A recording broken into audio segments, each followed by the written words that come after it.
Well, for a black community left on the fringe of society, restoration, love, and resilience for the journey came through the creation of Eugene's first black church. In our Amazing America 250 segment, parishioners telling Gold Meadows the legacy of the founding families lives on through the church, where people of all races now continue to glean those rewards.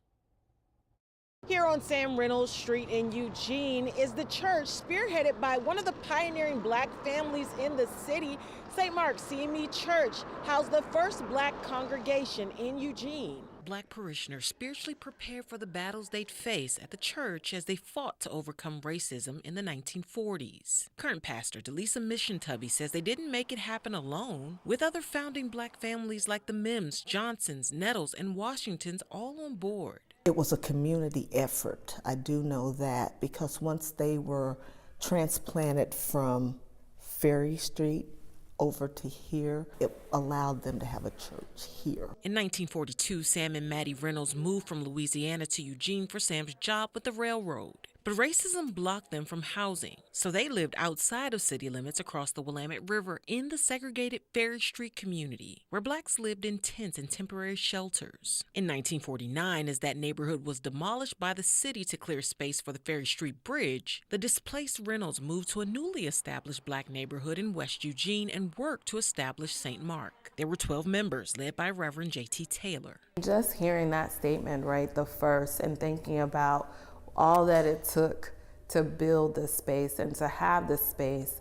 Church is essentially a sanctuary and a safe space in a community where it often didn't feel safe for those first families. During the 40s and 50s, the first black families had their work cut out for them, marching and picketing over housing locations that didn't allow them to rent because they were black, or stores that didn't hire black people. It was the church that would be where they revived themselves. What it could do, and I think what it did do, is to help them realize just how strong, just how resilient, just how they were able to survive. Joyce Stringer, who connected with the founding members after joining, says there's a legacy within the church walls and valuable lessons. Not allowing what some would say is scarcity or lack of resources to limit your ability to achieve what you want or be able to gather together, and being able to fellowship is being able to be strong in the face of great adversity. The Reynolds' great-granddaughter says having a legacy of love means so much to the family.